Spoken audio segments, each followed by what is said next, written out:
اس حوالے سے اور بھی باتیں میں آپ کو سنا سکتا ہوں. مجھے یہ بتائیں دنیا میں اپنے اپنے وقت میں مشہور لوگ ہوئے یا نہیں؟ اس زمانے میں یہ الیکٹرانک میڈیا نہیں تھا. ذرائع ابلاغ، ذرائع جمع ذریعہ کی ابلاغ پہنچانے کے، یعنی پیغام بات پہنچانے کے یہ اتنے ذریعے اس زمانے میں نہیں تھے. مگر اس کے باوجود جو لوگ اپنے زمانے میں کسی کام، کسی ایجاد، کسی وجہ سے مشہور ہوئے، اس وقت ان کا بڑا شہرہ، بڑا چرچا. آج ان کو کوئی یاد کرنے والا ہے؟ پوچھ رہا ہوں. اچھا جی، جو بادشاہ ہوئے، عہدے دار ہوئے، منصبدار ہوئے، جنہوں نے اقتدار کی کرسی پر، تخت پہ بیٹھ کے راج کیا، وہ لوگ بھی ہوئے. کوئی 10 سال، کو 20 سال، کو 30 سال، کو 40 سال، کو 50 سال حکومت کی. لوگوں کے سروں پر ان کا راج تھا، ان کا سکہ چلتا تھا. آج ان کا کوئی نام لینے والا بھی نہیں. میں جو بات کر رہا ہوں آپ کے سامنے کر رہا ہوں. مجھے یہ بتا دیں 1000 سال پہلے کے بادشاہوں کے نام بتا دیں. عراق پر کون تھا؟ مصر میں کون تھا؟ ایران میں کون تھا؟ ملکوں کے نام لیتا جاؤں، 1000 سال پہلے کتنے ملک ہی نہیں تھے. لیکن جتنے تھے ان کے بادشاہوں کے نام بھی آپ کو معلوم نہیں. مگر ایمان والوں کے نام آپ کو معلوم ہیں یا نہیں ہیں؟ صحابہ کے نام، صحابہ کے بعد تابعین، جنہوں نے صحابہ کو فالو کیا، پیروی کی ایمان کے ساتھ، بھلائی کے ساتھ. بھئی عراق میں سیدنا غوث اعظم کے زمانے میں 2 بادشاہ ہوئے. ان دونوں کے نام آپ میں سے شاید کسی کو معلوم ہو، شاید، کہ وہ مستظہر باللہ تھا یا کون تھا. آپ کو نہیں معلوم، لیکن غوث پاک کا نام بچے بچے کو معلوم ہے یا نہیں؟ سمجھ آ رہی ہے آپ کو؟ یہ صرف میں ایک بات کر رہا ہوں. میں اس طرح سارے ملکوں کی اور شخصیات کی بات کروں. میں نے تو یہاں تک بات کی تھی کہ پاکستان کی سب سے مشہور شخصیت، ہر نوٹ پر تصویر ہے، جن کو آپ تحریک پاکستان کا قائد اعظم کہتے ہیں. کراچی والے تو بہت زیادہ جانتے ہیں کہ مقبرہ بھی یہی ہے. سب جانتے ہیں قائد اعظم. قائد اعظم کے ماں باپ کا، ان کے رشتہ داروں کا نام سب کو معلوم نہیں. وہ پیدا ہوئے گھر میں یا میٹرنٹی ہوم میں دائی کون تھی نہیں معلوم. اور اگر کسی کو معلوم بھی ہے تو کون سا ثواب کا کام ہے، کوئی فائدہ نہیں. مگر حضرت حلیمہ کو سب جانتے ہیں یا نہیں جانتے؟ نبی پاک کے ماں باپ کو سب جانتے ہیں یا نہیں؟ ان کے رشتہ داروں کو سب جانتے ہیں یا نہیں؟ تو بتانا ہے آپ کو یہ بات. اس کو سمجھیں، اس پہ غور کریں کہ ایمان کی کتنی اہمیت ہے. اور کامیابی ایمان کے بغیر نہیں ہو سکتی. تو ایمان کی نعمت کو بہت زیادہ اہمیت دیں. اب ایک اور بات بھی کروں. مومن اللہ کا نام بھی ہے، مومن ہم بھی ہیں. المؤمن اللہ کا نام ہے صفاتی، اور ہم بھی مومن ہیں. خود اللہ فرما رہا ہے افمن کان مؤمنا، تو کیا لفظ ایک ہے تو دونوں کا معاملہ بھی ایک جیسا ہے؟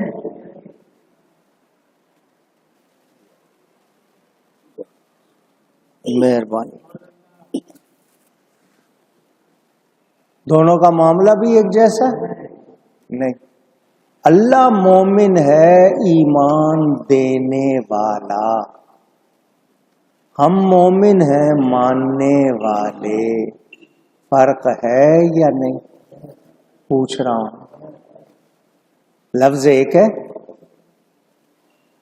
آپ سورہ حشر کی آخری آیتوں میں پڑھتے ہیں نا، هو اللہ الخالق البارئ المصور، اس سے پہلے جو آیت ہے وہ پڑھیں، هو اللہ الذی لا الہ الا هو عالم الغیب والشہادہ هو الرحمن الرحیم۔ اگلی آیت ہے المؤمن المہیمن کے لفظ ہیں یا نہیں ہیں؟ پوچھ رہا ہوں۔ تو المؤمن اللہ کا بھی نام، ہم بھی مومن، لفظ ایک ہے، تو کیا برابری ہو گئی؟ پوچھ رہا ہوں۔ یہ بات بھی آپ کو سمجھانی ہے، آپ کو بتانی ہے۔ تو ایمان والے، ماننے والے، یقین کرنے والے۔ اچھا جی، آپ گھر کو رات کو سوتے وقت بند کرتے ہوں گے، دروازہ، چٹخنی، لاک، جو بولٹ، پاور بولٹ وغیرہ لگاتے ہوں گے، باہر کے گیٹ کو، اندر کے دروازے کو لگاتے ہوں گے۔ اس کے ساتھ آپ پڑھ لیں آیت الکرسی، آپ کو تالا لگانے سے اتنا اطمینان ہوتا ہے جتنا آیت الکرسی پڑھنے سے ہوتا ہے؟ پوچھ رہا ہوں۔ اللہ کا نام لینے سے آپ کو زیادہ اطمینان ہوتا ہے یا صرف تدبیر اختیار کرنے سے؟ ایمان والے کی بات کر رہا ہوں، باقی دوسروں کا حال جیسا ہے۔ ہمیں تدبیر بھی کرنی ہے مگر یقین تقدیر پہ رکھنا ہے، ٹھیک ہے؟ وہ بات آئی تو میں نے کی۔ ایک انسان ناپاک ہے، جسم پہ میل لگ گئی، کپڑوں پہ داغ لگ گیا، نجاست، گندگی، ڈرٹ لگ گئی، پانی سے دھوئے گا صاف ہو جائے گا یا نہیں؟ پوچھ رہا ہوں۔ لیکن ایک بے ایمان ہے، کافر ہے، مشرک ہے، آپ 7 سمندروں کے پانی سے اس کو دھوئیں صاف ہو جائے گا، پاک ہو جائے گا؟ نہیں۔ جس عالم کی نجاست ہے اسی عالم کی طہارت چاہیے۔ وہ جس کو 7 سمندر دنیا بھر کے صابن، ڈٹرجنٹ، پاؤڈر، لیکوڈ پاک نہیں کر سکا، کلمہ پڑھنے سے پاک ہو جاتا ہے یا نہیں ہو جاتا؟ پوچھ رہا ہوں آپ سے، فرق ہے یا نہیں ہے؟ ایمان کے حوالے سے بہت سی باتیں کرنے کو جی چاہتا ہے، بات بہت لمبی ہو جائے گی۔ ہم مومن ہیں الحمدللہ، ہمارا مومن ہونا ہمارے لیے عزت کی بات ہے، اعزاز کی بات ہے، آنر ہے۔ مگر ہم آج ایمان کو اہمیت نہیں دیتے، جس کی وجہ سے ہمارے اندر خرابیاں، طرح طرح کی پریشانیاں۔ میں رسمی بات نہیں کر رہا، بڑی گہری بات کر رہا ہوں، اس پہ توجہ دیں۔ آپ نے زندگی بھر سجدے کیے، آپ نے زندگی بھر روزے رکھے، آپ نے زندگی بھر خیرات کی، اللہ کی راہ میں خرچ کیا یا ویسے خرچ کیا، آپ نے ہر سال حج کیا، یہ سارے کام کیے مگر ایمان نہیں ہے، عقیدے صحیح نہیں ہے، کوئی فائدہ ہوگا؟ جتنی عبادت شیطان نے کی ہے، جتنا عرصہ، کیا اس کو فائدہ ہوا؟ کیوں؟ اس کا عقیدہ درست۔ عقیدے کے بارے میں نے آپ کو بتایا تھا، قرآن حدیث کی وہ بات، وہ نظریہ جو نقش ہو جائے دل میں، اس کے خلاف سوچنے کرنے کی ہمت نہ ہو، اس کو عقیدہ کہتے ہیں۔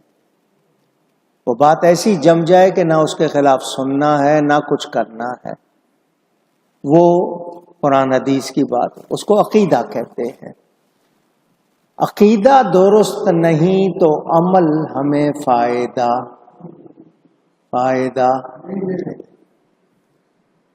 ایک شخص کا عقیدہ درست ہے مگر اس نے عمل نہیں کیا، عقیدہ درست ہے، کوئی عمل نہیں کیا۔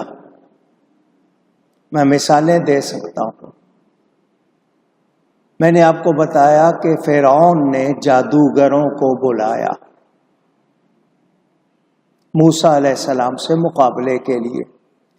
اس نے یہ سمجھا کہ موسیٰ علیہ السلام جو معجزے دکھا رہے ہیں وہ جادو ہے۔ اس نے اپنے وطن کے سب سے بڑے جادوگر کو بلایا اور اسے کہا میں منہ مانگا انعام دوں گا، تم نے وہ جادو کر کے دکھانا ہے کہ موسیٰ علیہ السلام کے معجزات کے مقابلے میں کہ وہ کم پڑ جائیں اور تمہارا جادو جو ہے وہ جیت جائے۔ اچھا، جادوگروں کو جادو کا علم تھا، جادوگروں کو جادو کا علم تھا کہ جادو کیا ہوتا ہے، وہ جانتے تھے۔ ایک بات اور کر دوں، علم کسی چیز کا بھی برا نہیں ہوتا، علم کسی چیز کا بھی برا، ہاں اس کا استعمال یا اس کے بارے میں پھر آپ کا عمل اور وہ آپ کو بتاتا ہے۔ جادوگر جانتے تھے کہ جادو کیا ہے، انہوں نے کیا جادو۔ حضرت موسیٰ علیہ السلام نے دکھایا معجزہ، جادوگروں کو سمجھ آ گیا کہ ہم جو کر رہے ہیں وہ جادو ہے، موسیٰ علیہ السلام جو کر رہے ہیں وہ جادو نہیں ہے۔ وہ فوراً سجدے میں گر گئے، جادوگر فوراً سجدے میں گر گئے اور کیا کہا کہ ہم موسیٰ اور ہارون کے رب کو مانتے ہیں۔ ان کو سمجھ تھی، جادو کی سمجھ آ گئی۔ فرعون نے ان کو کہا کہ میں نے بلایا تم کو، پیسے میں دے رہا ہوں، انعام میں دے رہا ہوں، خیر تمہیں مہمان بنایا میں نے، نخرے تمہارے میں اٹھا رہا ہوں، جس کام کے لیے بلایا تم نے وہ کرنے کی بجائے میرے مخالف کو مان لیا۔ اس نے کہا میں تمہارے ایک طرف کے ہاتھ اور ایک طرف کی ٹانگ کاٹوں گا۔ کیسی سزا کہ بالکل بھی حرکت نہ کر سکو۔ اس نے یہ جادوگر کلمہ پڑھ چکے تھے، مسلمان ہو چکے تھے، مسلمان ہوئے، مسلمان ہو کر کیا ہو گئے؟ نبی کے صحابی ہو گئے۔ دیر لگی؟ پوچھ رہا ہوں، ادھر مسلمان ہوئے ادھر صحابی ہو گئے۔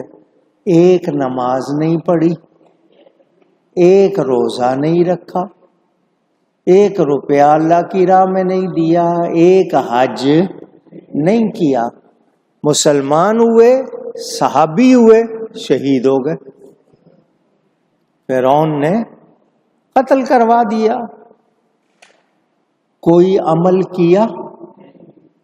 پوچھ رہا ہوں، صرف ایمان، بخشش ہوئی یا نہیں ہوئی؟ اونچی۔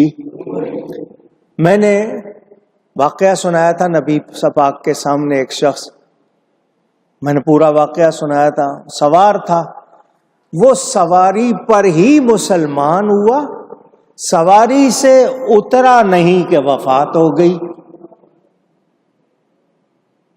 سواری پر بیٹھا بیٹھا مسلمان ہوا، صحابی بنا، نبی کے قدم چومنے کے لیے اتر رہا تھا، گھوڑے میں پاؤں پھنس گیا، وہیں اس کی موت ہو گئی۔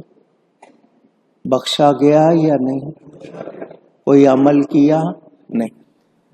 بتانا کیا ہے کہ عمل نہ ہو، ایمان ہو، بخشش ہو جائے گی، بخشش ہو جائے گی۔ لیکن ایمان نہیں ہے، عمل بہت ہے، بخشش نہیں ہو سکتی۔ تو مومن ہونے کی اہمیت کو سمجھو۔ مجھے بڑی تکلیف ہوتی ہے بہت جب کوئی کہتا ہے جی مولانا صاحب ہم مسلمانوں کے گھر میں پیدا ہو گئے، ہم مسلمان ہو گئے، جو مسلمانوں کے گھر پیدا نہیں ہوئے ان کا کیا قصور ہے؟ یہ بات کچھ لوگ کرتے ہیں۔ اس کا جواب سن لو، ہر بچہ دنیا میں مسلمان پیدا ہوتا ہے۔ میں نے کیا کہا؟ ہر بچہ کہیں پیدا ہو، کل مولود یولد علی الفطرہ، حدیث ہے۔ ہر بچہ کیسا پیدا ہوتا ہے؟ اس کے ماں باپ اس کو عیسائی بنا دیں، یہودی بنا دیں، مجوسی بنا دیں، وہ پیدا ہوا ہے مسلمان۔ جب تک عقل والا نہیں ہے، نابالغ ہے، اس کا حکم اور ہے۔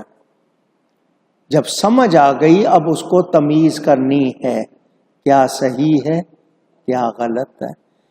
ہوش میں آنے کے بعد وہ نہیں مانتا دین کو، ایمان کو، اسی غلط عقیدے پہ رہتا ہے، اس کی بخشش نہیں ہوگی۔ سمجھ رہے ہیں آپ بات کو؟